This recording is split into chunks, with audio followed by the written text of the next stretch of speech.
Assalamualaikum good people and also good vibes. Jumpa lagi dengan saya Novi DP di Depcast FM. Bagaimana kabarnya hari ini? Selalu berharap semua sehat walafiat, baik jasmani maupun rohaninya.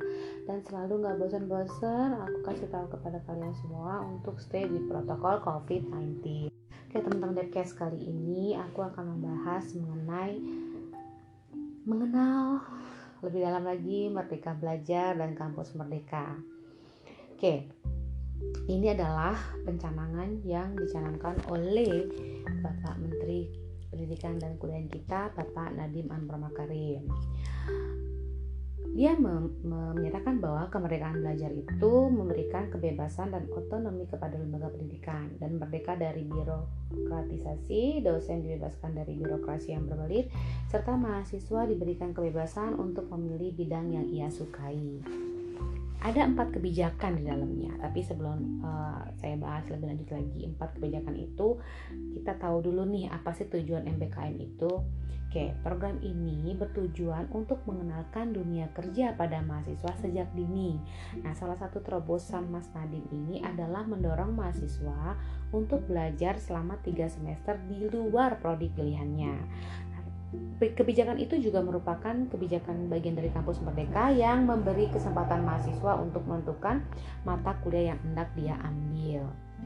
Oke, sekarang kita bahas 4 kebijakan itu. Yang pertama, ada kebijakan otonomi pembukaan program studi baru. Kesempatan ini sebenarnya memberikan kepada PTN dan PTS memiliki akreditasi A dan B. Tentunya perguruan tinggi harus menjalani kerjasama perusahaan kelas dunia. Pembukaan program studi baru ini diperbolehkan dengan jenjang S1, S2, S3 yang bentuknya program profesi. Kebijakan yang kedua, sistem akreditasi perguruan tinggi. Nah, program akreditasi bersifat otomatis sukarela bagi yang sudah siap. Kemudian kebijakan yang ketiga, kebebasan untuk menjadi perguruan tinggi negeri dan berbadan hukum. Kebijakan ini membantu kemudahan bagi perguruan tinggi negeri, badan layanan umum, dan satuan kerja yang berminat menjadi perguruan negeri badan hukum tanpa adanya kekurangan subsidi dari pemerintah dan berakreditasi minim. Dan kebijakan yang keempat adalah hak belajar 3 semester. Sistem kredit semester bukan lagi jam belajar, melainkan jam kegiatan. Perguruan tinggi diwajibkan untuk memberikan hak kepada mahasiswa untuk melaksanakan kegiatan program studi baik di dalam maupun di luar pendidikan tinggi. Nah, Kampus Merdeka memiliki tujuan yang sudah pasti sebenarnya, yakni tidak menghasilkan mahasiswa yang kaget nantinya pada kenyataan dunia kerja setelah mereka lulus dan mereka merasa tidak tahu apapun tentang dunia kerja yang nyata, karena program ini akan dilakukan secara bertahap nantinya.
Kemudian tantangan yang dihadapi perguruan tinggi saat ini tahun 2017 ya, itu ranking pertama itu adalah tantangan di bidang media and entertainment. Yang kedua teknologi produk and services. Yang ketiga retail. Yang keempat financial services. Yang kelima telecommunication. Yang keenam consumer packaging goods. Yang ketujuh ada education. Yang kedelapan ada professional services.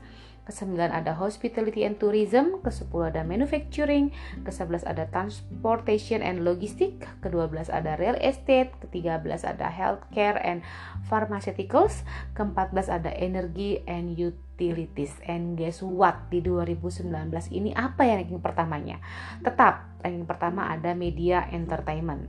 Yang kedua masih diduduki oleh teknologi produk and services yang menjadi tantangan ya. Yang ketiga itu tadinya retail tapi bukan, malah naik 2 peringkat yaitu telecommunication. Yang keempat ada retail ya, yang kelima ada financial services, yang keenam hospitality and tourism, yang ketujuh ada transportation logistik yang sebelumnya itu ada di urutan ke-11 ya, merupakan tantangan. Kemudian ada education yang turun 1 peringkat, kemudian ada professional services yang turun juga, ada consumer packing goods itu yang turun juga, kemudian ada healthcare and pharmaceutical itu naik ya, posisinya naik 2 peringkat ya, sebelumnya peringkat 13 sekarang peringkat 12 yang merupakan tantangan yang dihadapi perguruan tinggi saat ini. Kemudian ada manufacturing itu turun 2 peringkat ya. Kemudian ada energy and utilities naik 1 peringkat, yang terakhir di posisi 14. Sekarang yang terakhir adalah real estate and construction. Jadi kalau kita lihat adalah tantangan keempat tantangan ini yang sekarang dihadapi oleh perguruan tinggi gitu ya.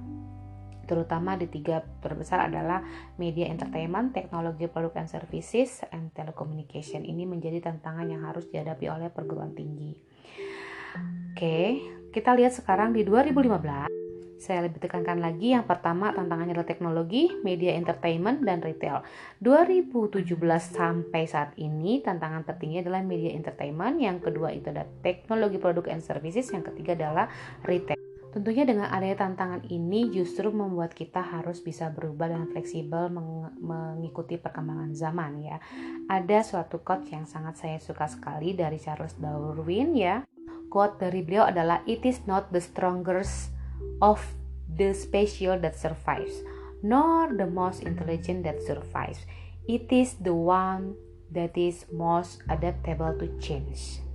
Yang bila diartikan bukanlah spesies yang paling kuat atau paling cerdas yang mampu survive, tapi mereka yang paling mampu beradaptasi terhadap perubahan, itulah yang bisa survive. Oke. Daya saing tenaga kerja Indonesia saat ini masih sangat tertinggal ya. Kalau kita lihat dari Digital Competitiveness Asian Countries Ranking 2020, daya saing tertingginya adalah Singapura, kedua Hong Kong, ketiga South Korea, keempat Taiwan, kelima Uni Emirat Arab, kemudian China, 7 Malaysia, 8 Jepang, Qatar, Saudi Arabia, Kazakhstan, Thailand, Indonesia, and Philippines. Jadi kalau kita lihat nih secara knowledge-nya ya, secara knowledge dari urutan 15 negara tadi, yang paling tertinggi itu secara knowledge-nya adalah Singapura ya. Kemudian secara teknologi juga Singapura. Kemudian secara future deadlines ya, future deadlines itu juga peringkat tertingginya adalah South Korea. Nah, di sini kita bisa lihat bahwa Indonesia itu secara knowledge ada di peringkat 63, secara teknologi 54, kemudian secara future deadlines-nya ada di urutan ke-48. Oke, peringkat daya saing negara ASEAN, Indonesia itu ada di peringkat 45 tahun 2018. Di 2019 turun menjadi 50, peringkat ke-50. Oke. Kemudian 10 soft skills yang paling dibutuhkan di bidang apapun organisasinya. Yang pertama itu ada etika kerja, yang kedua ada orientasi tujuan dan kerja sama tim, yang ketiga komunikasi yang prima, yang keempat ada fleksibel dan mudah beradaptasi, yang kelima berpikir positif, yang keenam itu ada percaya diri, yang ketujuh ada bekerja baik di bawah tekanan, yang kedelapan ada motivasi diri, yang kesembilan leadership, yang kesepuluh dapat diandalkan. Ini sumber dari Litbang CEO Stars ya. Jadi itu adalah 10 skill yang paling dibutuhkan apapun organisasinya. Tetap yang pertama adalah etika kerja ya. Oke, kemudian MBKM ini ya, inovasi dan kreativitas sebagai kunci keberhasilan dalam kompetensi. Kemudian inovasi hanya bisa dilakukan jika ruang gerak itu tidak dibatasi. Jika ruang gerak dalam inovasi tidak dibatasi, MBKM ini pasti akan sukses ke depannya. Oke. Kemudian Nadiem Makarim juga menyampaikan bahwa memberikan kebebasan dan otonomi kepada lembaga pendidikan yang bisa merdeka, kemudian birokrasi tidak terlalu ribet, dosen bisa tidak terlalu diberikan dengan birokrasi yang ada, kemudian mahasiswa juga diberikan kebebasan untuk memilih bidang yang mereka sukai. Ini dengan maksud ingin meningkatkan fleksibilitas mahasiswa untuk belajar lintas disiplin, artinya multilinear gitu ya. Artinya ke depan mahasiswa bisa meramu mata kuliah yang dia ambil sesuai dengan kebutuhannya dan tidak terpaku pada program studi yang dia ambil. Yang kedua adalah pembelajaran ke depan adalah personalized, yang disesuaikan dengan minat, bakat, dan kebutuhan si mahasiswanya itu. Yang ketiga adalah program magang atau internship dan program lapangan lainnya akan lebih mendekatkan mahasiswa dengan realita yang terjadi di masyarakat. Tentunya hal ini diharapkan mahasiswa mampu meningkatkan kolaboratif dan pemecahan masalah ke depannya. Kemudian Kampus Merdeka sendiri ditujukan untuk memperluas kapasitas penyediaan sumber daya bagi para mahasiswa gitu ya. Pertama, mulai dari pembukaan program studi baru yang dimaksud untuk memberikan mahasiswa kesempatan memilih jurusan yang sekiranya sesuai dengan kebutuhan dan pengetahuan serta keterampilan dia di masa mendatang gitu ya. Kemudian yang kedua, adanya sistem akreditasi perguruan tinggi yang lebih mudah serta efektif bagi setiap prodi di universitas tanpa membebankan penilaian, terutama penilaian di beban administrasi kepada dosen. Yang ketiga adalah kemudahan persyaratan bagi PTN untuk menjadi badan hukum tanpa adanya akreditasi minimum apabila sudah merasa siap gitu ya. Yang keempat, menjadi poin paling pokok yaitu mengenai hak belajar 3 semester di luar program studi. Dan ini yang menjadi inti pokoknya sebenarnya ya. Nah, hak belajar 3 semester di luar prodi tujuannya sih sebenarnya untuk meningkatkan kompetensi lulusan, baik soft skills maupun hard skills-nya. Kenapa? Agar lebih siap dan relevan terhadap kebutuhan zaman ya. Karena bisa menyiapkan kelulusan sebagai pemimpin masa depan yang bisa unggul dan berkepribadian yang baik. Nah, tentunya program experiential learning dengan jalur yang fleksibel diharapkan akan dapat memfasilitasi mahasiswa mengembangkan potensi yang dia miliki sesuai dengan passion dan bakatnya. Kemudian apa sih tantangannya gitu ya? Apa sih tantangannya sih dalam MBKM ini? Nah, tantangannya adalah tidak semua perguruan tinggi mempunyai kapasitas setara untuk bisa masuk dalam skema kampus merdeka secara optimal. Yang kedua, mengubah mental mahasiswa dulu nih. Karena kenapa? Terciptanya pembelajaran di luar program studi selama 3 semester. It's mean kuliah S1 hanya 5 semester. Nah, secara konseptual sih menurut saya sudah tepat. Namun nanti stereotipnya, paradigmanya keliru. Istilahnya begini, hore sekarang belajar hanya S1 tuh hanya 5 semester aja gitu kan. Nah, ini tantangan terbesar program ini. Mampu nggak mahasiswa Indonesia memahami substansi dan kebijakan kampus merdeka ini? Karena kebijakan tersebut pada dasarnya untuk mendorong mahasiswa menjadi inovatif dan kreatif. Nah, bagaimana cara menciptakan dorongan tersebut? Harus dan diperlukan keleluasaan dalam belajar. Nah, bagaimana menciptakan dorongan inovatif dan kreatif? Gimana caranya? Yaitu pembelajarannya harus dirubah. Karena kenapa? Inovatif dan kreatif tidak cukup hanya bisa menciptakan keleluasaan dalam belajar saja. Karena pada saat yang bersamaan perlu dibarengi dengan penempaan mentalnya nih, mental mahasiswa untuk bisa memanfaatkan ruang belajar yang telah dibuat atau diciptakan. Kalau kita lihat ya, di luar negeri hampir nggak ada mahasiswa yang hanya kuliah. Rata-rata kuliah sambil kerja karena di usia 18 tahun mereka udah nggak ditopang lagi oleh orang tua ya. Sedangkan kalau di kita tidak ya, sebagian sudah ada yang langsung bekerja. Nah, bahkan anak-anak yang beasiswa pun kebanyakan hanya kuliah tok. Jadi mental yang seperti ini sebenarnya harus diterpa dulu nih gitu ya, mentalnya mahasiswa itu.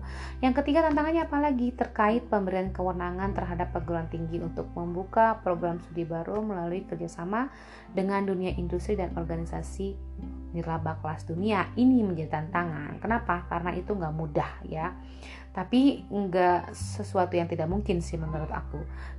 Asal ada satu kebutuhan yang real, tangible, yang bisa dipecahkan dan dijawab secara bersama-sama, pastinya akan bisa sih ya. Tentunya harus dipikirin lagi nih, kalau kita harus bersama dengan nirlaba kelas dunia ya, organisasi kelas dunia. Oke. Yang keempat adalah terkait kebijakan pemberian hak kepada mahasiswa untuk mengambil studi di luar bidangnya. Ini menjadi salah satu hal yang merasa lebih dinamis di lingkungan kampus. Kebijakan itu bisa membuka peluang mahasiswa mendapatkan pengalaman di luar bidang keilmuan yang ditekuninya, yang tadi saya sampaikan multilinier. Dengan pengalaman yang diperluas itu, mahasiswa dimungkinkan untuk bisa masuk dunia kerja yang gak hanya berada dalam bidang studi yang ia pelajarinya saja ya. Namun di sisi lain, pemilihan studi di luar bidang mahasiswa itu jadi nggak jelas dan kurang relevan gitu ya. Nah, khawatir sih dapat kedangkalan kompetensi mahasiswa nantinya, tapi itu hanya kekhawatiran aja sih. Karena kenapa saya bilang seperti itu, karena ini bidang mahasiswa yang diambil tidak terlalu kait dengan bidang keilmuannya gitu ya. Itu sih stereotipnya masih linear itu gitu ya. Nah, sebenarnya sih ini kebijakan yang bagus, hanya saja nanti implementasinya harus benar-benar dipersiapkan, di-preparing dengan baik sekali gitu ya. Oke, good people, tentunya dalam program baru atau dalam pencanangan suatu kebijakan baru, hambatan pasti akan selalu ada. Namun dengan kesempatan yang diberikan oleh Kemendikbud sih seharusnya direspon, kalau menurut saya ya, ini direspon sebagai sebuah peluang gitu ya. Peluang untuk apa sih? Untuk melakukan loncatan besar nih menuju kemandirian dan untuk menciptakan perguruan tinggi yang unggul ya, yang mampu bersaing di kancah nasional dan global sebenarnya. Jadi overall sebenarnya apresiasi sekali dengan kesempatan yang Kemendikbud berikan melalui MBKM ini.